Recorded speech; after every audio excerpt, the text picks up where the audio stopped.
Sir जब मैंने अपना रिजल्ट देखा तो sir I can not believe कि मेरी 5th रैंक आई है। तो सर वो एक्सप्रेस करना इज डिफ़िकल्ट कि उस टाइम मतलब कि मैं अपना सो रहा था, अचानक मतलब फ़ोन बजता है और सर कि वहाँ पे फिर देखता हूँ कि मेरी 5th रैंक आई है। रादर मेरे फ्रेंड ने मुझे कॉल किया था कि तेरी 5th रैंक आई है। सर इनिशियल फेज़ में सर मैंने बीएससी किया था और मेरा एम था सर कि डिफेंस फोर्सेस में जाना है, but due to some mis happening मेरा एक्सीडेंट हो गया था, तो जिसके कारण मैं डिफेंस फोर्सेस में मुझे पीआर मिला, दैट इज़ परमानेंट रिजेक्शन। तो उसके कारण फिर मुझे स्विच करना पड़ गया था टुवर्ड्स बीए, और वो मैंने डिस्टेंस एजुकेशन से किया था ताकि मैं वो मतलब अपनी गवर्नमेंट जॉब और स्टडीज़ को साथ में लेके चल सकूँ। सर हम जितने मॉक्स देंगे हमारा उतना ही मतलब स्कोर पॉलिश होगा कि मतलब रिफाइंड होगा स्कोर। तो सर आई थिंक मॉक्स का बहुत मेजर रोल रहा है। सर ये स्टेज मेरी जर्नी में आई थी कि सर स्कोर बिल्कुल स्टक हो गया था अराउंड 125-30 पे। तो सर जो मेरी स्ट्रेटजी थी। जय हिंद दोस्तों, स्वागत है आपका आपके अपने परिवार रैंकर्स गुरुकुल यूट्यूब चैनल पे। आज की वीडियो सबसे ज़्यादा धमाकेदार होने वाली है क्योंकि इस वीडियो का बहुत ही बेसब्री से आप लोगों को इंतजार था। और ये हमारे साथ हैं आज राकेश कुमार, सीपीओ के ऑल इंडिया रैंक 5 2022 के। तो मेरे भाई इस वीडियो का बहुत ज़्यादा बच्चों लोगों ने पहले ही जो है हमारी शॉर्ट्स की वीडियो पे कमेंट कर रखा है और बहुत ही ज़्यादा डिमांड था आप लोगों का, तो मैंने कहा चलो वीडियो बनाते हैं पूरी की पूरी। तो आज की वीडियो बहुत ही खास होने वाली है क्योंकि आज हमने काफ़ी लगभग 1-1.5 घंटा काफ़ी बातें की हैं मैंने और राकेश ने, और एक तरीके से पूरी इनकी जर्नी को मैंने समझाया। और आज के इंटरव्यू के लिए मैं बहुत ही ज़्यादा मतलब एक्साइटेड हूँ कि आज बहुत सारी बातें आप लोगों के लिए निकल के आने वाली हैं। ठीक है, बहुत सारे चीज़ें बच्चों को इंतज़ार होती हैं कि तैयारी किस तरीके से आपने की, आपके सोर्सेस क्या क्या थे। ठीक है, एक पार्ट जो रहा आपके अर्ली लाइफ का कि किस तरीके से इंग्लिश मीडियम से थे कि हिंदी मीडियम से थे, फैमिली बैकग्राउंड क्या था, और काफ़ी सारे बच्चों का इंतजार रहता है। तो आज की वीडियो में सब कुछ हम कवर अप करने वाले हैं और आपके हर एक सवाल का आपको जवाब मिलने वाला है क्योंकि आपका फेवरेट शो है और फेवरेट जो है आपकी वीडियो होने वाली है। ठीक है, तो इसलिए पहले ही चैनल को सब्सक्राइब कर देना और वीडियो को लाइक कर देना। तो चलिए स्वागत करते हैं मेरे भाई राकेश का। तो स्वागत है आपका राकेश हमारे अपने चैनल रैंकर्स गुरुकुल में। Thank you sir. कैसा लग रहा है आपको ये बताइए। सर बहुत अच्छी फीलिंग आ रही है सर कि सक्सेस के बाद हम मतलब जो फील करते हैं वो बहुत ज़बरदस्त फीलिंग होती है। राकेश ने सिर्फ सिलेक्शन नहीं लिया है मेरे भाई, ऑल इंडिया रैंक 5 है जो कि अपने आप में सबसे बड़ी बात है। तो ये आपको कैसा फील हो रहा है कि एक सिलेक्शन की खुशी तो चलो होती है, लेकिन पूरे भारत में लाखों की संख्या में 5वें स्थान लेकर आना अपने आप में बहुत मायने रखता है। सर जब मैंने अपना रिजल्ट देखा तो sir I can not believe कि मेरी 5th रैंक आई है। तो सर वो एक्सप्रेस करना इज डिफ़िकल्ट कि उस टाइम मतलब कि मैं अपना सो रहा था, अचानक मतलब फ़ोन बजता है और सर कि वहाँ पे फिर देखता हूँ कि मेरी 5th रैंक आई है। रादर मेरे फ्रेंड ने मुझे कॉल किया था कि तेरी 5th रैंक आई है। तो सर तो रिजल्ट आपने अपना खुद ही चेक किया था या फिर आपके दोस्तों ने आपका रिजल्ट बताया? सर मेरे आज तक जितने भी रिजल्ट आए मेरे फ्रेंड ने मुझे कॉल करके बताया कि तुम्हारा मतलब इस पोस्ट में सिलेक्शन हुआ है, तुम्हारी ये रैंक आई है। तो सर आजकल थोड़े से लेट नाइट ही आते रिजल्ट, जैसे हमारा सीजीएल था, सीपीओ था, तो जनरली फ्रेंड ही बताते हैं कि भाई तुम्हारी ये रैंक आई है। आपको अपना रिजल्ट दोस्तों के माध्यम से Yes, पता चला, हालांकि थोड़ा प्रेडिक्शन पहले लग गया होगा। सर टॉप 10 का सर एक्सपेक्टेशंस था कि सर टॉप 10 में पॉसिबिलिटी है, बट रैंक 5 वाज अनएक्सपेक्टेड कि अनएक्सपेक्टेड अच्छा रैंक आएगा। फैमिली रिएक्शन क्या था आपका जब मम्मी पापा को पता चला, जब आपने उन्हें बताया तो उन्हें कैसा फील? सर मैंने उन्हें मॉर्निंग में डिस्कस किया था कि मेरी 5th रैंक आई है, क्योंकि वो रात में सो चुके थे सारे। तो सर अचानक मतलब I think that was their best morning कि हमारे मतलब बच्चे की 5th रैंक आई है। तो सर वो बहुत अच्छी फीलिंग थी मेरे लिए भी सर, और पेरेंट्स के लिए भी बहुत अच्छी फीलिंग थी। चलिए तो शुरू करते हैं एकदम आपकी अर्ली लाइफ से। तो आपके फैमिली में कौन कौन है और कितने मतलब मेंबर? सर मेरी फैमिली में my father, mother, then my grandmother, भाई भाभी, सभी लोग हैं। आप कितने भाई बहन हैं? सर 2 भाई बहन। 2 भाई बहन हैं। मतलब भाई है बहन नहीं। भाई हैं बहन नहीं आप? यस। अच्छा, कोई बात।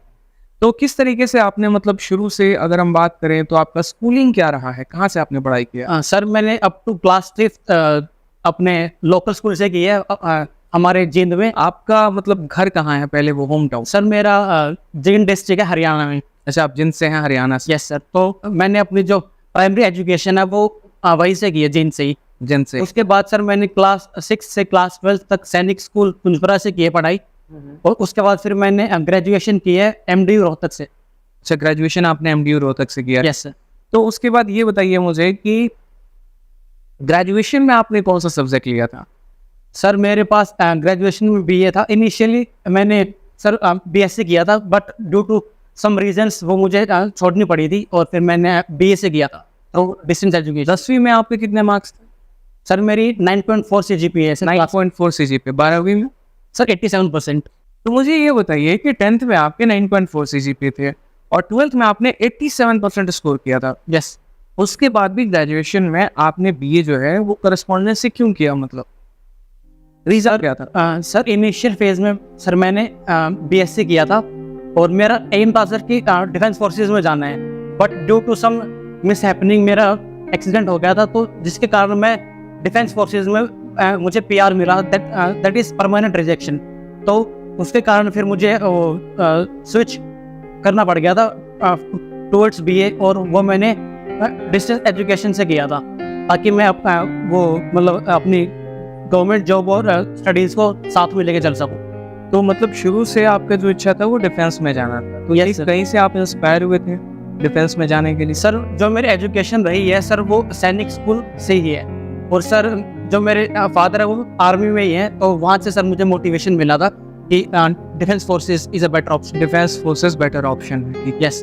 तो जब PR मिला तो उसके बाद थोड़ा सा ऐसा लगा कि यार मैं तो डिफेंस के लिए बना ही नहीं, जिस चीज़ का सपना हमने देखा अपने लाइफ में कि हमें ये जाना है, हमें ये बनना है, वो एक पल के लिए टूट सा गया आपके जो मिसहैपनिंग के कारण।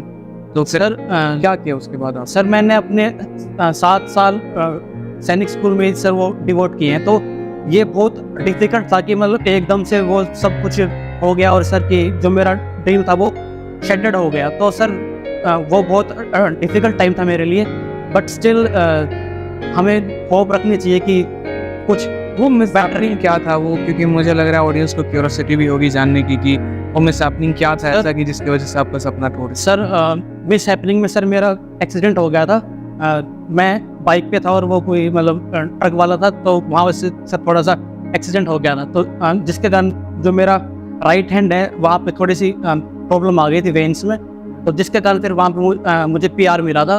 तो परमानेंट रिजेक्शन इस कारण आपको मिल गया? Yes sir. फिर वहां से आपने अपने आप को रिकवर कैसे किया? कई सारे ऑप्शंस होते हैं, SSC होता है, UPSC होता है, बैंकिंग होता है, लेकिन आपने CPO को ही क्यों चूज किया? मतलब एक मिलिट्री से लेकर सीधा आर्मी से लेकर डिफेंस से लेकर सीधा CPO में आना, और वो भी CISF को चूज करना। सर मेरा सर जो बैकग्राउंड था सर वो ये अपना डिफेंस वाला ही था, तो वो मेरे लिए सबसे बड़ा मोटिवेशन था कि मुझे टुवर्ड्स डिफेंस से जाना है। जो मतलब ड्रीम्स थे जो हमने स्कूल में देखे थे कि हमारे ड्रेस होगी, देन कंधे पे स्टार्स होंगे, सो वो एक बहुत बड़ा मोटिवेशन था मेरे लिए। बहुत बड़ा मोटिवेशन। तो एक चीज़ और मैं आपसे पूछना चाहूँगा, चूंकि आपकी ऑल इंडिया रैंक 5 है और इसमें आप जो चाहो आपको वो पोस्ट मिल सकता है, लेकिन आपने CISF को ही क्यों चूज किया, ये भी सवाल है मेरा। सर CISF के में जो हमारी वर्क लाइफ होती है वो बहुत बैलेंस होती है, और जो सर वहाँ का माहौल है वो बहुत मतलब लाइक आर्मी टाइप ही है, तो ये बहुत अट्रैक्टिव था मेरे लिए कि थोड़ा CISF का वर्क कल्चर बताएंगे, क्योंकि चूंकि आप कह रहे हो कि CISF जो है ठीक है वो ज़्यादा बेहतर है, मतलब वर्क लाइफ बैलेंस ज़्यादा अच्छा देती है दिल्ली पुलिस के मामले में, क्योंकि आज के समय लोगों का सबसे ज़्यादा क्रेज जो रहता है वो दिल्ली पुलिस SI बनना है, पैसा है, पावर है, सब कुछ है, लेकिन आपने उन चीज़ों को ज़िंदगी में एकदम ठुकरा कर आपने उस चीज़ के ऊपर फोकस किया कि मुझे फॉर फ्यूचर मुझे एक बैलेंस चाहिए मेरे लाइफ में, ठीक है, ताकि मैं अपने फैमिली के साथ अच्छा टाइम स्पेंड कर पाऊँ। तो थोड़ा सा उस वर्क कल्चर के बारे में बताएं कि क्या है ऐसा CISF में कि लोग जाना चाह रहे हैं। सर मेरे बैच में सर आउट ऑफ 65 जो हमारे एस्पिरेंट्स थे, out of them 50 sir group A में है, तो सर जो हमारा ये CISF वाला फैक्टर है कि ये हमें ग्रुप A सर्विस देता है, तो सर ये भी एक बहुत बड़ा मोटिवेशन रहा है मेरे लिए कि ये दिल्ली पुलिस में ऐसा पॉसिबल नहीं है कि हम ग्रुप A तक जा सकते हैं, बट अपना ये हमारा यहाँ पे लाइक BSF और यहाँ पे पॉसिबल है। एक तो- इसमें ये भी है कि CISF में शायद आपको 4 साल के सर्विस के बाद आप असिस्टेंट कमांडेंट Yes, sir. तक भी जा सकते हैं। यस सर, और असिस्टेंट कमांडेंट के बारे में बताएं तो वो आप यूपीएससी क्लियर करके जा सकते हो, यस सर, या फिर CISL में 4 साल की प्रमोशन के बाद। Yes sir. प्रमोशन है या फिर departmental exam? Sir this is through departmental exam की। डिपार्टमेंटल वो एग्जाम सर- अगर आप क्लियर करेंगे तो आप जा पाएंगे। यस सर, प्रमोशन से नहीं है। उसमें सर थोड़ा सा डिले है सर, जैसे लाइक 15 ईयर्स और प्रमोशन से आप 15 साल के बाद बन सकते यस हैं, सर, लेकिन अगर आप डिपार्टमेंटल एग्जाम क्रैक करते हैं तो 4 साल का कमांडेंट आप 4 साल में यस, बन सकते हैं। और बाकी वर्क लाइफ बैलेंस भी बहुत अच्छा है। बहुत अच्छा। चलिए, बहुत अच्छी बात है। तो ये रीजन था आपका अपना चूज करने का। यस, ठीक है। और एक चीज़ और कि यहाँ पर आपने प्रिपरेशन शुरू कब किया? मतलब चलो ग्रेजुएशन का फर्स्ट ईयर था, तब आप डिफेंस के पेपर्स दे रहे थे। पहले मैं डिफेंस के बारे में ये जानना चाहूँगा कि डिफेंस के आपने कौन कौन से पेपर दिए थे? सर मैंने NDA CDS दिया है सर। मेरा NDA सर 4 बार क्लियर है और CDS मैंने 2 बार किया है। But sir due to accident जो वहाँ पे जो उनकी रिक्वायरमेंट्स है मेडिकल की, वो सर फुलफिल नहीं हुई, तो वहाँ पे सर मैं आउट हो गया था। देन मैंने CGL CPO के लिए सर प्रिपरेशन स्टार्ट की लास्ट ईयर इन फरवरी 2022। तब से सर मैं इसी फील्ड में हूँ। तो आपने फरवरी 2022 से जो है वो प्रिपरेशन को स्टार्ट किया है। यस ठीक है। तो इसके अलावा आपने CPO के अलावा कोई और भी आपने पेपर दिया है? सर मैंने CGL CHSL और CPO दिया है सर। ठीक है। इन दिस इनमें किस किस में आपका सिलेक्शन? सर सर सबसे पहले मैंने CGL दिया था, जिसमें मैं 2 मेंस तक जा पाया था। उसके बाद सर फिर मैंने CHSL दिया है। उसमें सर मेरा बहुत अच्छा स्कोर था, but I failed in typing, तो वहाँ पे मेरा टॉप 50 का स्कोर था, but I failed in typing, तो सर वहाँ पे मैं आउट हो गया था। तो टाइपिंग की वजह से, चूंकि आप ऑल इंडिया रैंक से 50 के बीच में आ रहा था, यस सर, बट टाइपिंग की वजह से जो है आप वहाँ पर आउट हो गए। Yes sir. ठीक है। फिर उसके बाद? उसके बाद सर फिर मैंने CPO दिया है और CPO में मेरी ऑल इंडिया रैंक 5 आई है। और इसके अलावा सर मैंने CGL दिया है। 2022 में मेरा सिलेक्शन हुआ है CGL में। अच्छा, CGL 2022 में आप सिलेक्टेड भी हैं। Yes sir. किस पोस्ट पे हैं? Sir auditor in CAG।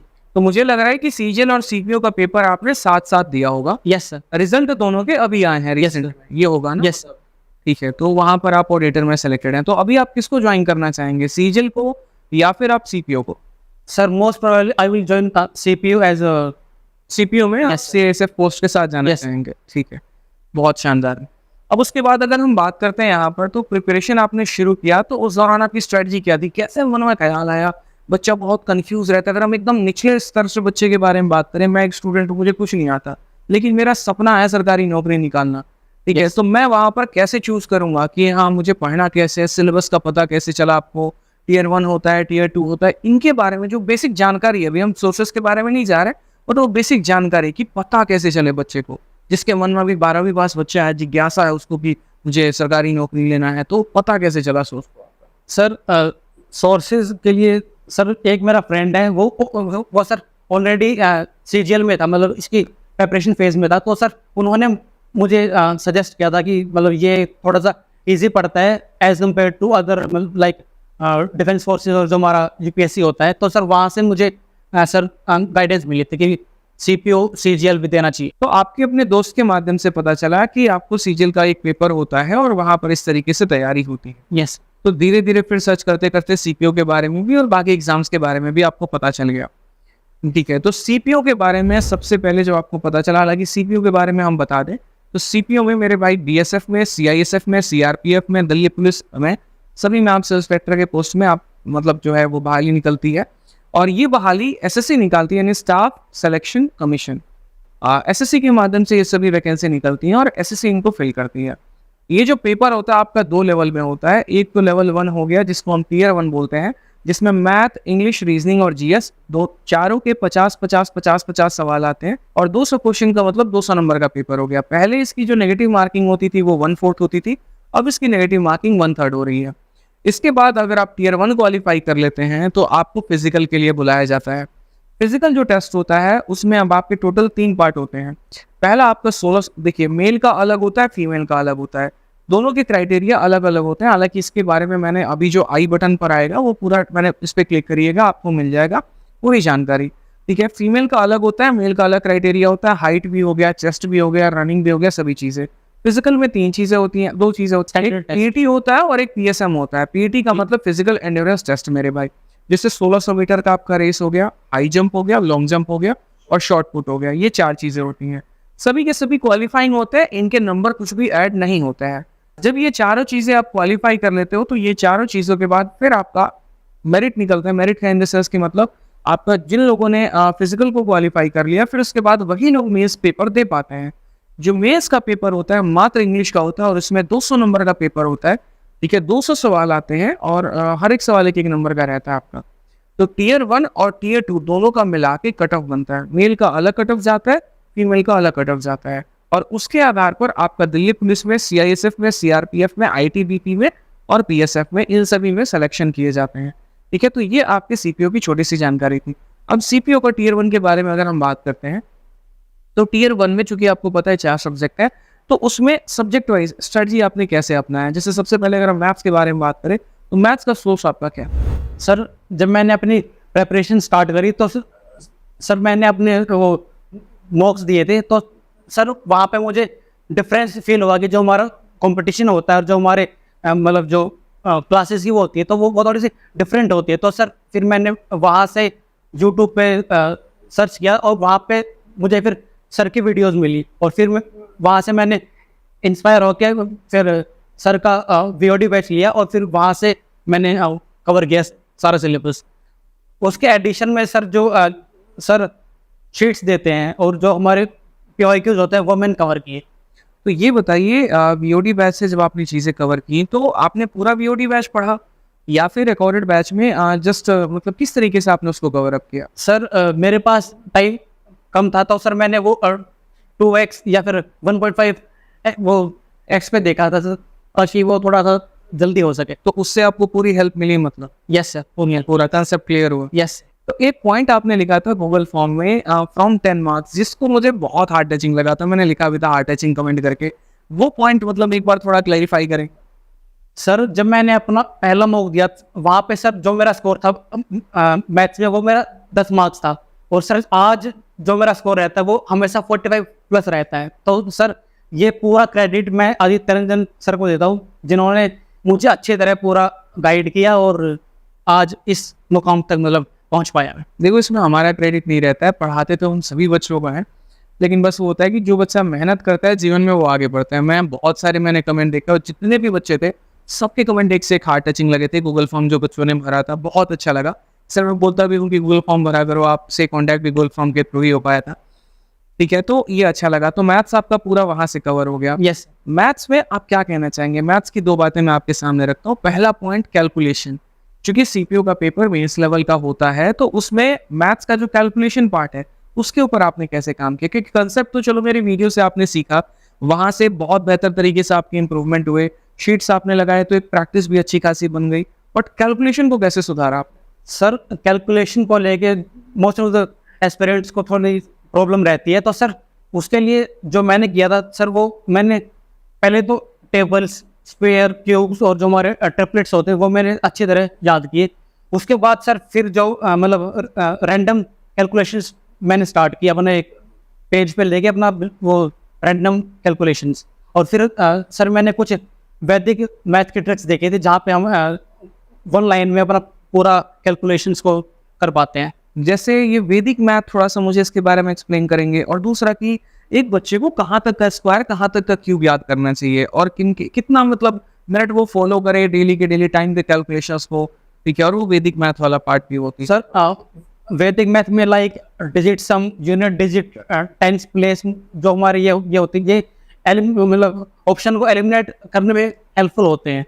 और सर इसके बाद हमें जो स्क्वायर्स हमें अप टू 30 याद होनी चाहिए, जो सर मैंने की थी।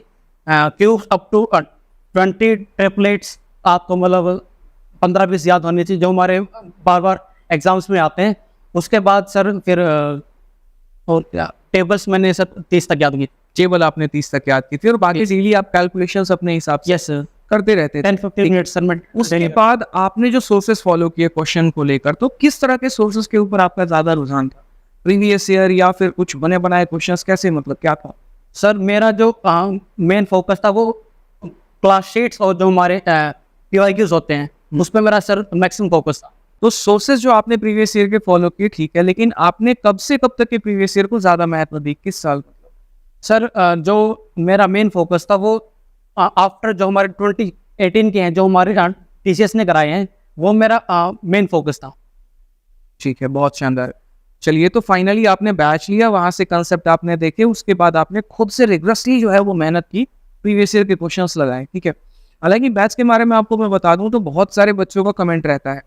जब मैंने पिछला इंटरव्यू भी लिया था उसमें भी काफी बच्चों का कमेंट था। तो देखो, मेरे दो तरह के ही मैथ्स के बैचेस चलते हैं, एक रिकॉर्डेड बैच होता है और एक लाइव बैच होता है। दोनों RG विक्रमजीत एप्लीकेशन पर चलता है। Recorded batch most of the toppers का चॉइस इसीलिए होता है क्योंकि उन्हें कम समय के अंदर में पूरा सिलेबस खत्म करना है। अपने हिसाब से 2x 1.5x के हिसाब से वो सभी टॉपिक्स को कवर कर सकते हैं, ठीक है। किसी को ज्योमेट्री पढ़ना है, किसी को मेंसुरेशन पढ़ना है या पूरा मैथ्स पढ़ना है तो वो उसे प्रेफर करते हैं। लेकिन एक बेसिक और बिगिनर बच्चा है वो रिकॉर्डेड बैच को ना ले, फिर वो लाइव बैच को ले, जिसके पास आराम से 1.5-2 साल का वक्त है, जो एकदम शून्य से चीज़ों को सीखना चाहता है, जिसको हम चैंपियंस बैच भी बोलते हैं, ठीक है। तो एक रिकॉर्डेड होता है, एक चैंपियंस बैच होता है, और दोनों आप RG विक्रमजीत एप्लीकेशन से ले सकते हैं या ऊपर दिए गए इंक्वायरी नंबर पर फोन करके जानकारी प्राप्त कर सकते हैं, ठीक है। तो फाइनली मैथ्स का तो हमारा कंप्लीट हो गया। अब इंग्लिश का आपका सोर्स क्या था, क्या क्या आपने मतलब कैसे पढ़ा, क्योंकि इंग्लिश एक मेजर पार्ट होता है, आपके प्री में भी काम आता है और आपके मेंस में भी काम आता है। तो हम एक एक करके बात करते हैं। सबसे पहले इंग्लिश में वोकैब सेक्शन के बारे में बात करते हैं कि वोकैब को ऐसे कैसे आपने कंप्लीट किया और आप उसको डेली कितना टाइम देते थे। सर इंग्लिश में वोकैब के लिए मैंने मेनली PYQs पर ही फोकस किया। मैंने अपने वो शीट्स ली और वहाँ से अपने चारों ऑप्शंस को अच्छी तरह मतलब लर्न किया और मैं उनको डेली रिवाइज करता था। लाइक डेली के 40-50 हमारे like 10 antonym, 10 synonyms, 1 word and ये इडियम फ्रेजेस, ठीक है। एंटोनिम्स पे थोड़ा सा कमी फोकस रखता था ताकि उसमें थोड़ा सा कंफ्यूजन ना हो, उसमें एग्जाम टाइम में। तो वोकैबुलरी आप कैसे याद करते थे? आप उसको डेली टाइम देते थे या फिर मतलब? सर डेली का लाइक 20 मिनट्स और 30 मिनट्स मेरा सर डेली का होता था। डेली 20 से 30 मिनट आप उसको दे रहे हैं। मॉर्निंग के टाइम वो क्या पढ़ना सही है या रात के समय पढ़ना सही है या शाम? Sir best timing is morning, क्योंकि वहाँ पे हमारी जो कैप्चरिंग पावर होती है वो ज्यादा होती पीक पे होती है। है, सर वहाँ पे याद करने की क्षमता ज्यादा होती है। Yes sir. बच्चों को एक प्रॉब्लम आता है, सर वो वोकैब याद करते तो हैं, हम भूल जाते हैं, सॉल्यूशन क्या है? सर उसके लिए तो सर बार बार हमें रिवाइज करना पड़ता है, लाइक वीकली और मंथली रिवीजन। सो वही एक हमारा रामबाण है। वही एक रामबाण है। यस। मतलब हफ्ते में बैठो, पूरे 6 दिन का मटेरियल उठाओ और उसको रिवाइज करो। यस। यही दिक्कत करते हैं आप लोग। आप लोगों को मैं कई बार ये बात समझाता हूँ कि भाई पढ़ने से ज्यादा रिवाइज करना इंपॉर्टेंट है। आप पढ़ रहे हैं वो तो ठीक है, लेकिन आप पूरे के पूरे 7वें दिन ना पढ़ के पूरे के पूरे 6 दिन का एक दिन में रिवाइज जरूर करिए। मैं हर आप इंटरव्यू में देखेंगे तो जितने भी टॉपर्स आते हैं अक्सर वो ये बात कहते हैं, भाई खाओ कम पचाओ ज्यादा। कहने का मतलब कि पढ़िए कम लेकिन रिवीजन कई बार यहाँ पर करिए, वो बहुत इंपॉर्टेंट पार्ट हो जाता है। तो ये बताइए कि तरीका क्या था? साइनो, एंटो, इडियम्स, 1 वर्ड, ठीक है। मतलब ये सारा आप एक साथ पढ़ते थे डेली के डेली या आपने डिवाइड करा रहा था कि आज इडियम्स पढ़ना है, कल साइनो पढ़ना है, क्या तरीका?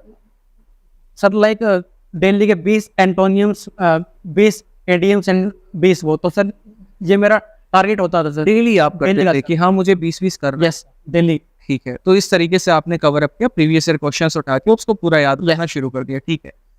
दूसरी बात हम करते हैं ग्रामर के बारे में। तो ग्रामर को आपने किस तरीके से कवर अप किया? क्योंकि इसमें भी प्रॉब्लम आती है। चैप्टर वाइज एरर दे दो सर तो बन जाता है, मिक्स एरर दे दो कंफ्यूज हो जाते हैं, ठीक है। एरर में बड़ी प्रॉब्लम आ रही होती है, कैसे की? सर इंग्लिश को लेकर सर मैंने अपनी NDA और CDS की तैयारी की थी, तो सर वहाँ से मेरा बेस स्ट्रॉन्ग था। मतलब सर मुझे एज सच कोई प्रॉब्लम नहीं आई, बट स्टिल जो हमारे रूल्स होते हैं वो मैंने बार बार रिवाइज किए थे। वो मैंने अपने मॉक्स के थ्रू वो मैंने नोट डाउन किए थे और फिर मैं उनको बार बार रिवाइज करता था। वीकली मंथली मैं उनको रिवाइज करता तो एक NDA और आपका CDS का प्रिपरेशन का एक बहुत बड़ा एज मिला आपको अपने तैयारी में। यस, ठीक है, और उसके माध्यम से मतलब इंग्लिश में थोड़ा बहुत आपको पढ़ना पड़ा अदर देन, ठीक है, ठीक है। क्योंकि अभी बैक एंड आपके दोस्त भी बता रहे थे कि जब भैंस का पेपर था तो ये बिल्कुल भी सीरियस नहीं था। मतलब इनके दोस्त कह रहे थे कि बिल्कुल भी सीरियस नहीं थे। 2022 का CPU 2022 के CPU में ये बिल्कुल भी सीरियस नहीं है। मतलब चिल आउट है कि हाँ मेंस है, ये ढंग की मेहनत कर लेते तो शायद रैंक 1 भी आता, वो वाली बात हो जाती, ठीक है। तो चलो बहुत शानदार। तो इतना चिल आउट इंग्लिश में वो कॉन्फिडेंस वो डिफेंस के पेपर में आया था आपको। कि डिफेंस में इतनी अच्छी लेवल की तैयारी कर ली, यस, यहाँ पर CDS का लेवल सर अच्छा खासा होता है इंग्लिश का, तो वहाँ से सर बहुत हेल्प मिला। तो वहाँ की कोचिंग्स ने जो पढ़ाया आपको उसका एक एज मिल गया आपको यहाँ पर आके। ठीक है, तो कॉम्प्रिहेंशन वाला पार्ट भी लगभग आपको वहीं से कवर अप हो गया। Yes sir, newspaper reading sir मैंने स्टार्ट की थी, तो वहाँ से भी बहुत हेल्प मिली। न्यूज़पेपर रीडिंग के बारे में क्या कहना है? बच्चों को कई को लगता है कि न्यूज़पेपर रीडिंग सही है, कई को लगता है कि नहीं है। ठीक है, लेकिन न्यूज़पेपर रीडिंग कोई बच्चा करे तो कैसे करे? मानो मैंने सरकारी स्कूल से पढ़ा हूँ, मैं हिंदी मीडियम का छात्र हूँ, या नहीं पढ़ा सरकारी से, लेकिन भाई हमारे इंग्लिश इतनी बढ़िया नहीं है, तो हम क्या सीधा द हिंदू का एडिटोरियल उठा लें, इंडियन एक्सप्रेस उठा लें, कैसे करें हम? सर इसके लिए जो हम NCERT क्लास 6 7 से स्टार्ट कर सकते हैं। उसके बाद फिर हम जो हमारे न्यूज़पेपर होते हैं like the Tribune, Indian express, ये थोड़े से इजी होते हैं, तो आप वहाँ से भी स्टार्ट कर सकते हैं। मतलब आपका कहना है तो हिंदू पे डायरेक्ट जंप मत करो, वो थोड़ा सा सर टेक्निकल होता है, तो थोड़ा उस टेक्निकल करके थोड़ा टफ होता है फॉर बिगिनर्स। ठीक है, तो उस तरीके से आप कवर कर सकते हैं। क्या न्यूज़पेपर रीडिंग को फायदेमंद आप मानते हैं? सर न्यूज़पेपर रीडिंग से बहुत हेल्प मिलती है, like in comprehension, cloze test, PQRS, वहाँ पे सर इसका बहुत मेजर रोल होता है। बहुत मेजर रोल और होता है। आजकल सर ये बहुत इनके जो सर जो वेटेज है वो बहुत ज़्यादा हो गई है बहुत ज्यादा। आफ्टर। एक चीज मैं और बोलूंगा न्यूज़पेपर रीडिंग के बारे में, जो मैंने टिप्स फॉलो किया था वो ये था कि देखो न्यूज़पेपर रीडिंग के डायरेक्ट बेनिफिट तो होते ही होते हैं, आप चाहे कुछ भी कर लीजिए। अब असल में दिक्कत लोगों को ये है ना कि वो एक ही दिन में किसी भी चीज का रिजल्ट चाहते हैं, आज पढ़ा कल हमारा अंग्रेजी सुधर जाए, ऐसा नहीं होता है। आप उसको पढ़ते चले जाइए और महीनों तक पढ़िए, धीरे धीरे धीरे धीरे करके सुधार आएगा। अब शुरू में ऐसा भी नहीं करना है कि एक न्यूज़पेपर लिए और 4 घंटा, आज भाई ने बोला न्यूज़पेपर पढ़ना है तो न्यूज़पेपर पढ़ेंगे, डिक्शनरी से वर्ड टू वर्ड मैच करके लिख रहे हैं, ऐसा नहीं है। एक आर्टिकल 2 आर्टिकल उठाओ, ठीक है, कोई भी एक आर्टिकल जो आपके मनपसंद का है, मानो स्पोर्ट्स सेक्शन आपको अच्छा लगता है, वो आपने उठाया, आपने उसको पढ़ा, जो 2-4 बातें समझ में नहीं आई आपने उसको अंडरलाइन किया और उसको दोनों जो है आपने पूरा का पूरा पढ़ लिया। खुद से पढ़ो, ना कि किसी की वीडियो को देखो या कुछ और सोर्सेस को, क्योंकि खुद से पढ़ने में ट्रस्ट बढ़ता है, जानकारी और ज्यादा ऊपर तक जाती है। शुरू में सहारा ले सकते हैं समझने के लिए, बट एट द एंड अपनी रीडिंग हैबिट की आदत खुद ही डाले, उससे आपको ज्यादा फायदा पहुंचेगा। ठीक है, तो न्यूज़पेपर रीडिंग बढ़िया होता है, मतलब आपका ये है। तो नेक्स्ट पॉइंट आता है आपका रीजनिंग का। तो रीजनिंग का आपका सोर्स क्या था, किस तरीके से आपने अपनी पहले तैयारी को शुरू किया और फिर उसके बाद उनमें स्कोर कैसे बढ़ाया आप? सर रीजनिंग के लिए मैंने इनिशियल फेज़ में मॉक्स दिए और वहाँ से जो मेरे वीक एरियाज थे उनको आइडेंटिफाई किया, और फिर मैंने उनकी वीडियोस यूट्यूब पर देखी। जैसे हमारे RG विक्रमजीत सर हैं, तो मैंने वहाँ से वीडियोस को फॉलो किया, और देन मैक्सिमम मैंने वहाँ पे मॉक्स दिए, और वहाँ से जो उसका टाइम है वो मैंने कम किया। तो आपका ये कहना है कि जो कंसेप्ट्स आपके थोड़े से वीक हो गए तो आपने विक्रमजीत सर की वीडियो से उसको पूरा कवर अप करके, यस सर, और बाकी जो पॉइंट हो गया मॉक से आपने स्पीड बढ़ाई। यस। तो पहले आपने सबसे पहला पेपर जो रीजनिंग का दिया था, तो वो कितना टाइम में आपका कंप्लीट हुआ? सर मैंने CGL का दिया था सर, वो उसमें मुझे लगभग 25-30 मिनट लगे थे सर, ओनली रीजनिंग। ये पॉइंट आप लोग नोट करिए। सिर्फ आपको ऐसा लगता है कि आप वक्त ज़्यादा ले रहे हैं, बट जब पहली बार आपने भी दिया था यस सर, तो 20-25 मिनट आपको भी लगे थे, फालतू लगे सर, फालतू ही लगे थे। मतलब 25 सवाल करने के लिए 25 मिनट लग गए। उस चीज़ को कैसे कम करके लेके आए आप? सर उसके लिए सर मैंने मैक्सिमम मॉक्स दिए, like sectional mocks, chapter test होते हैं हमारे सर, वो मैंने बहुत ज़्यादा दिए, वो आपने ज़्यादा दिया और बाकी सारे कंसेप्ट्स को अपने वहाँ से यस सर क्लियर किया। मतलब रफ्तार की जो बात है वो आपके सेक्शनल टेस्ट से ही है सर, चैप्टर टेस्ट और जो ये चैप्टर टेस्ट से आई।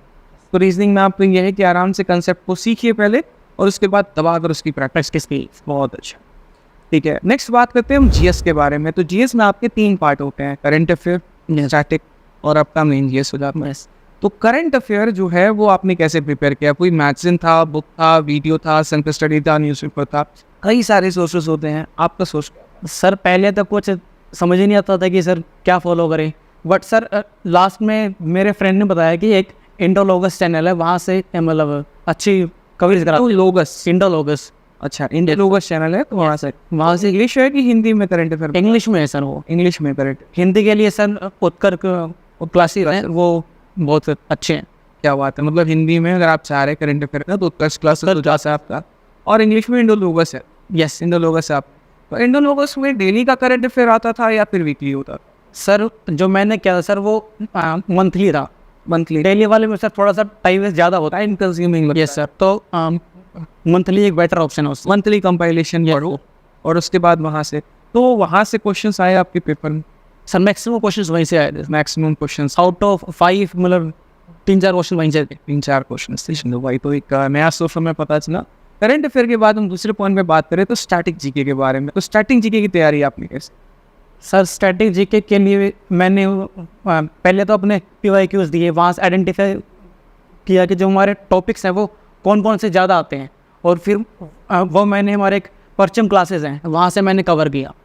टॉपिक वाइज मैंने वहाँ पे उनके वीडियोस देखी, फिर वो वहाँ से देखकर कंप्लीट किया। चाहिए तो वहाँ पर पूरा कवर अप हो गया आप? सर वो UPSC लेवल का कराते हैं सर, तो वो थोड़ा सा सिलेक्टिवली करना पड़ता है। अच्छा हाँ सर। चलिए, बहुत अच्छा है। और उसके बाद अगर हम बात करें यहाँ पर, तो जीएस का जो मेन पार्ट है, जो आपके हिस्ट्री, पॉलिटी, ज्योग्राफी और ये वाला पार्ट, इसको कैसे कवर किया आप? सर पूरे GS में हमारा जो मेन एरिया है वो हमें आइडेंटिफाई करना ही, हमारे जो टॉपिक्स हैं वो कौन कौन से हैं जो हमारे बार बार आते हैं। तो वहाँ पे सर मैंने मॉक्स दिए, वहाँ से एनालाइज किया और फिर अपने जो लूसेंट की बुक्स हैं उनको कवर किया। तो लूसेंट किताब से आपने अपने उन टॉपिक्स को कवर किया, मतलब ना ही आपने पूरा का पूरा लूसेंट पढ़ा और ना ही आपने ऐसे कि ऊपर ऊपर हमने पढ़ लिया। मतलब आपने क्या किया, मॉक दिया, उसमें जो आपको लगा कि यार ये वाला पार्ट आ रहा है, यस, उसको लूसेंट से कवर कर लिया। यस, ये वाला पार्ट, यस, उसको कवर कर लिया। कि एक कहते हैं ना, मतलब घोड़े गधे वाली मेहनत हो जाती है कि मेहनत तो घोड़ा भी कर रहा है, गधा भी कर रहा है, लेकिन रिजल्ट किसको मिल रहा है? घोड़े को मिलता है। स्मार्ट लेबर जिसे हम कहते हैं, स्मार्ट लेबर आपने किया ना, ये हार्ड लेबर किया। Identify the topic and just read it from the books, ठीक है, और उससे आपने अपने स्कोर को बेहतर कर लिया। यस, वेरी स्मार्ट, मतलब बहुत बहुत तरीका शानदार है, ठीक है। तो इस तरीके से मैं हमेशा कहता हूँ कि भाई मिशन किताब अच्छी है, लेकिन वो तरीका आना चाहिए बच्चों को पढ़ने का, कि आइडेंटिफाई करो, ठीक है। ये आपके चारों सब्जेक्ट थे। पहली बार मॉक टेस्ट जो आपने दिया था प्री में, क्या स्कोर था? सर मेरा स्कोर आई थिंक 94 समथिंग था जो मैंने CGL का दिया था, ठीक है। ये मेरा सर मैंने फरवरी 2022 में दिया था जब मैंने स्टार्ट किया था। तो सर 94 स्कोर। 94, लेकिन 94 से शायद 170 प्लस आपका स्कोर। यस, 76 174। 174। Yes. तो 94 से 174 तक का सफर आपने कैसे तय? सर इसमें सर जो मेजर रोल रहा है सर वो मॉक्स का रहा है। सर हम जितने मॉक्स देंगे हमारा उतना ही मतलब स्कोर पॉलिश होगा, कि मतलब रिफाइंड होगा स्कोर। तो सर आई थिंक मॉक्स का बहुत मेजर रोल रहा है। तो डेली मॉक टेस्ट आप देते थे, वीकली मॉक टेस्ट आप देते थे? सर CPU के लिए सर थोड़ा सा डिफिकल्ट होता है 2 घंटे का पेपर डेली देना सर, तो सर मैं वीक में 3 या 4 देता था सर। CPU के या CGL के मॉक टेस्ट? CPU के सर। CPU और CGL daily sir. CGL daily आप देते थे और CPU पे वीक में 3? वीक में सर 3-4। मतलब भाई रैंक 5 इतने आसानी से इनको नहीं मिला, इन्होंने अपनी एरिया घिसी है भाई, मेहनत दबा के किया तब जाकर रैंक 5 आया है, ठीक है। मतलब डेली मॉक टेस्ट देना, ठीक है, और इसको एनालाइज भी करना अपने आप में एक बहुत बड़ी बात होती है। तो अपने गलतियों पर तो मतलब जिस तरीके से आप बता रहे काम तो पूरा ही करते होंगे, क्योंकि GS में आपने कहा कि सर गलती हुआ तो सुधारा, रीजनिंग में गलती हुआ तो सुधारा। तो एनालिसिस में आपको कितना वक्त लगता था? सर एनालिसिस में सर मैंने एक अपनी कॉपी बना रखी थी सर, वहाँ पे मैं उनको नोट डाउन करता था कि आज मैंने ये मिस्टेक की है, ताकि वो बार बार रिपीट ना हो बार। तो सर वो मतलब थोड़ा सा टाइम कंज्यूमिंग था, बट वो बहुत हेल्पफुल था सर मेरे लिए। डायरी ऑफ मिस्टेक्स जिसकी जिक्र हमेशा अपने वीडियो में करता हूँ कि एक स्टूडेंट के पास अपने डायरी ऑफ मिस्टेक्स होने चाहिए। भाई आप गलती क्या कर रहे हो, नोट तो करो। यस, जो मेरी डायरी ऑफ मिस्टेक्स थी, मतलब वो बहुत काम की चीज़ें होती हैं।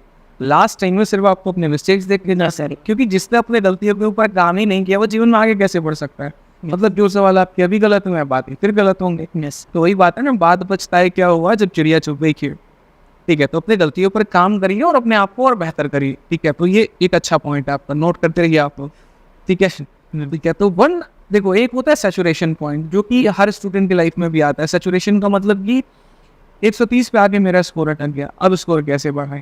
क्योंकि मेरे पास सबसे ज़्यादा सवाल होता है मॉक में मार्क्स कैसे बढ़ाएं। तो उसके लिए आपने क्या किया? सर ये स्टेज मेरे जर्नी में आई थी कि सर स्कोर बिल्कुल स्टक हो गया था अराउंड 125-30 पे। तो सर जो मेरी स्ट्रेटजी थी वो थी बैक टू बेसिक्स, कि अब हमने अब तक जो भी कवर किया है वो आप उसको बार बार रिवाइज करें, जो आपने मिस्टेक्स की हैं वो आप आइडेंटिफाई करें और उन पे ज़्यादा मतलब फोकस करें।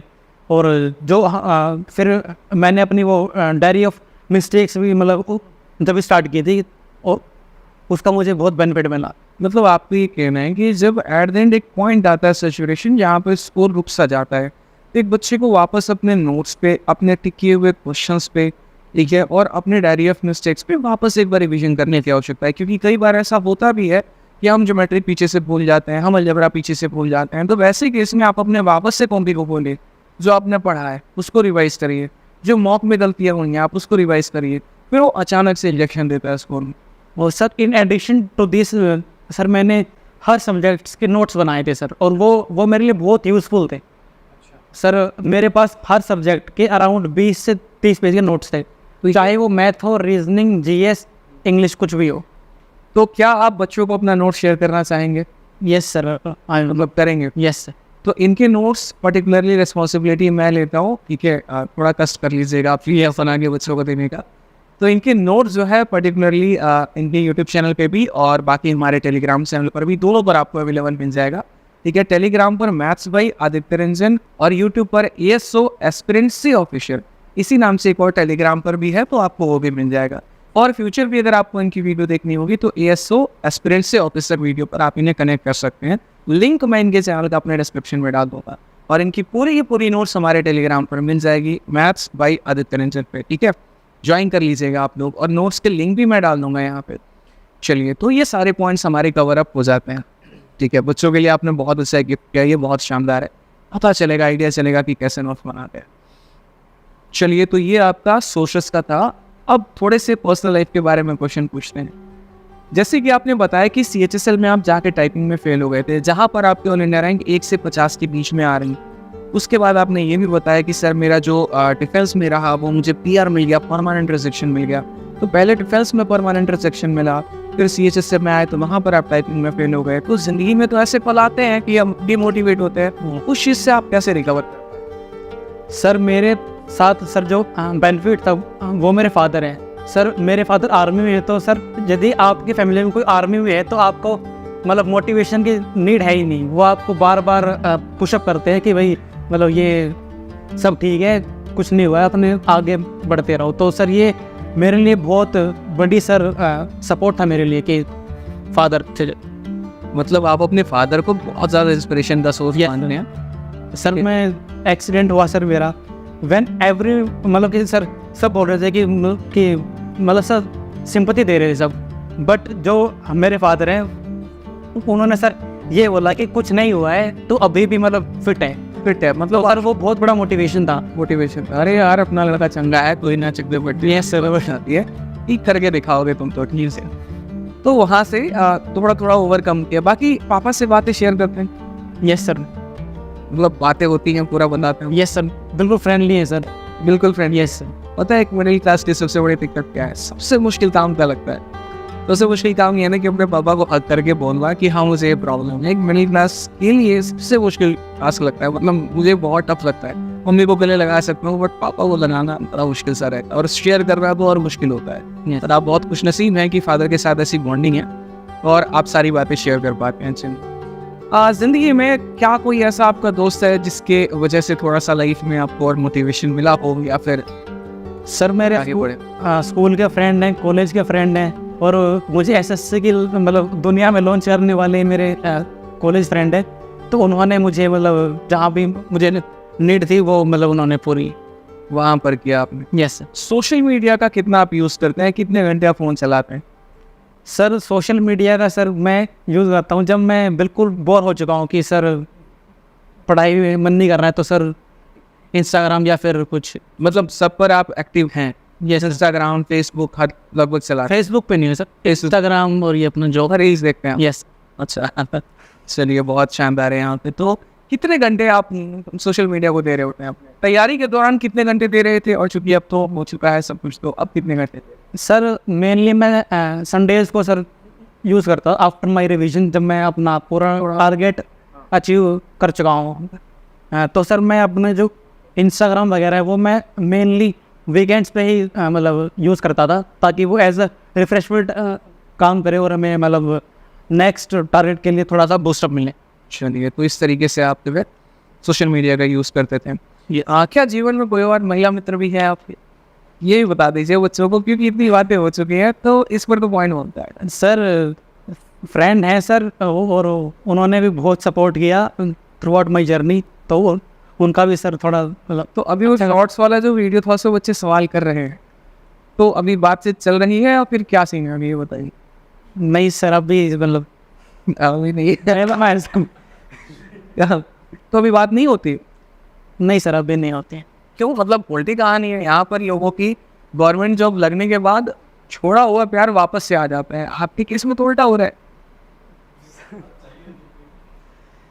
पता नहीं तो क्या बात हो पाती है आपको? सर अब नहीं हो पाती है सर, अभी मतलब कि नहीं होती। नहीं। चलिए ठीक है, होता है जब हम अपने लक्ष्य के पीछे भागते हैं तो उसके साथ कई सारे लोग छूट जाते हैं। बाकी मैं उम्मीद करूंगा कि वापस से अपनी ज़िंदगी में कुछ अच्छा हो, ठीक है, बढ़िया हो, और बहुत सारी शुभकामनाएं हैं मेरी। अब एक चीज़ और, यहाँ पर जब कोई एक एस्पिरेंट डीमोटिवेट हो रहा है अपने लाइफ, जब वहाँ पर उसको काफ़ी ज़्यादा निराशा होती है, ठीक है, डाउन फील करता है, क्योंकि आज के समय बच्चों की कई सारे प्रॉब्लम्स हैं, फाइनेंशियल इश्यूज़ हैं, ठीक है, उसके बाद सोशल इश्यूज़ हैं, मतलब ठीक है, घर परिवार में भी काफ़ी दिक्कतें आती हैं, एक रोज़मर्रा की ज़िंदगी में काफ़ी सारे संघर्ष चल रहा होता है, इंसान बाहर के लोगों से भी लड़ता है, अंदर के लोगों से भी लड़ता है, ठीक है, मतलब अपने आप से लड़ रहा होता है कई सारी मुसीबतों से, पड़ोसी बताने जो होते हैं वो अलग होते हैं, तो उससे कैसे ओवरकम किया? क्या आपके पेज में ऐसा आया था, और आया तो कैसे किया? सर डिमोटिवेशन आता है सर, जब मतलब स्कोर स्टक हो जाता है तो सर बिल्कुल लो फील होता है। तो सर उस टाइम पे मैं अपना सो जाता था कि अपना सो जाओ, और वो सर फिर माइंड थोड़ा सा काम हो जाता है, तो सर मैं सो जाता था सर। और नैप लेते हैं, जैसे मेरा भी अक्सर ऐसा रहता है कि जब मैं बहुत ज़्यादा सोचना शुरू कर देता हूँ तो मैं 15 मिनट की पावर नैप ले लेता हूँ, यस थोड़ा उसमें दिमाग शांत हो जाता है और फिर आप रिफ्रेश फील करते हैं, थोड़ा सा अच्छा लगता है आपको। Yes sir. ठीक है, ये होता है। तो आप ये बताइए, चूंकि आपने ऑल इंडिया रैंक 5 हासिल किया है, तो इस ऑल इंडिया रैंक 5 लाने के लिए किसी बच्चे को क्या करना होगा? 5 छोड़ो, अगर इसको 1 से 10 तक लेकर आना है, क्या करो? सर सबसे ज़रूरी हमारी कंसिस्टेंसी है। यदि हम कंसिस्टेंट है तो हम मतलब जो हम कैप्चर करेंगे वो तो थोड़ा ज़्यादा होगा। तो सर कंसिस्टेंट यदि आप 6 से 7 घंटे डेली पढ़ते हैं अदर देन क्लासेस, तो वो सफिशिएंट है। मतलब consistency is the key to success, आप इस पे बिलीव करते हैं सर। और आप ये मानते हैं कि भाई वही बात है कि डेली थोड़ा थोड़ा करो, लेकिन बस करते रहो। यस। कहने का मतलब आपकी मेहनत जारी रहनी चाहिए, और क्लासेस के अलावा 5-6 घंटे पढ़ो, लेकिन वो डेडिकेटेड पूरा का पूरा फुल्ली डेडिकेटेड हो। ऐसा नहीं कि हम पढ़ रहे हैं दिमाग नहीं होते, यस ऐसा नहीं होना चाहिए। और कितने घंटे पढ़ाई करने से आपको लगता है सिलेक्शन? सर 6-7 घंटे सर सफिशिएंट है। 6-7 घंटे पढ़ने से सिलेक्शन होगा। और बच्चों को आप क्या मैसेज देना चाहेंगे? चूँकि अब इस इंटरव्यू को हम लोग एंड करेंगे, तो बच्चों को मैसेज क्या देना चाहेंगे? सर आजकल हम क्या देखते हैं कि हमारी जो नंबर ऑफ वैकेंसीज है वो बहुत डाउन हो गई हैं, तो जिसके कारण जो हमारे एस्पिरेंट्स है वो बहुत लो फील करते हैं कि वैकेंसीज बहुत कम है। बट यदि आप मेहनत करेंगे, यदि आप डेडिकेटेड है, तो आप 100 में भी अपना प्लेस मतलब बना लेंगे। तो आप वैकेंसीज को छोड़ के अपने हार्ड वर्क पर बिलीव करें, ताकि आपको भी सक्सेस बहुत जल्द मिले। ठीक, देखिए, तो आप लोगों से एक बात मैं कहना चाहूँगा कि इन्होंने ज़िंदगी में बहुत मेहनत किया है, ठीक है, एक फादर इनकी रोल मॉडल रहे हैं, और ज़िंदगी में इन्होंने मेहनत को ही सब कुछ माना है कि अगर हम मेहनत करते हैं और ईमानदारी के साथ करते हैं, अपने सभी सब्जेक्ट को अच्छे तरीके से, प्यार तरीके से जो है समझते हैं, उसके ऊपर हम जो है फोकस करते चलते हैं, अपने टारगेट्स को बनाते हैं और संडे को उसको पूरा करते हैं, तो वो जो होता है वो आपको की टू सक्सेस लेकर जाता है। आप लोगों से भी मेरा इतना कहना होगा कि इस इंटरव्यू से मुझे लगता है कि आपने बहुत कुछ सीखा होगा। आपके भी आप जितने सवाल कर सकते थे वो हमने इसे पूछा, और उन्होंने बहुत प्यार तरीके से इसका आंसर दिया, और वाकई में मुझे बहुत मज़ा आया ये इंटरव्यू लेकर, ठीक है, जो कि मेरा हमेशा मन की इच्छा होती थी। बहुत सारे स्टूडेंट्स के हमने इंटरव्यू लिए, but this was one of the best interview in my life, in my career, ठीक है, बहुत अच्छा लगा। आप लोगों से बस मैं इतना कहना चाहूँगा कि देखो यार, मेहनत करो ज़िंदगी में, ठीक है, जो भी है ना, जो भी पाना है ना यार, वो मेहनत की वजह से ही वो पाना है। इसी पर एक छोटा सा पॉइंट जो मुझे याद आ गया कि पड़ोसियों को मिठाई खिलाए कि नहीं खिलाया? अभी तक नहीं खिलाई सर, उनको सर जब जाएंगे सर उस पर ड्यूटी पर तब खिलाएंगे सर। तब खिलाएंगे? Yes sir. जब ड्यूटी पे नहीं सर, वो फिर टॉकने लगता है कि भाई ज्वाइनिंग कब है। तो आप लोग भी मेहनत करो, जीवन में बहुत आगे बढ़ो, और लोगों को मुंह से जवाब नहीं देना, अपने सिलेक्शन से जवाब देना, ठीक है, जिस तरीके से अभी मैं दे रहा हूँ। तो यहाँ पर इतना ही ध्यान रखिए बस कि मेहनत करो, काबिल बनो, कामयाब बनो, और उसके बाद जो है तब लोगों को जवाब दो। मुझे कुछ भी नहीं बोलना, शांत बने रहना, स्पॉन्ज की तरह दबे रहना, और एक दिन आपकी सफलता जो है वो शोर मचाएगी। ठीक है, वाइंड अप करेंगे इस इंटरव्यू को मेरे भाई। जो भी अच्छा लगा या जो भी पॉइंट लगा वीडियो के कमेंट बॉक्स में ज़रूर बताना, और अगर आप इनसे कोई भी सवाल पूछना चाहते हैं तो कमेंट बॉक्स में ज़रूर लिख देना, ठीक है। वीडियो को लाइक करना, चैनल को सब्सक्राइब करना और हर किसी को शेयर करना, ताकि हमारी भी मोटिवेशन बने और अगला इंटरव्यू इससे भी और ज़बरदस्त लेकर आए भाई, ठीक है। तो वाइंड अप करते हैं, बहुत अच्छा लगा आपके लिए, ठीक है, और बहुत बहुत धन्यवाद भाई।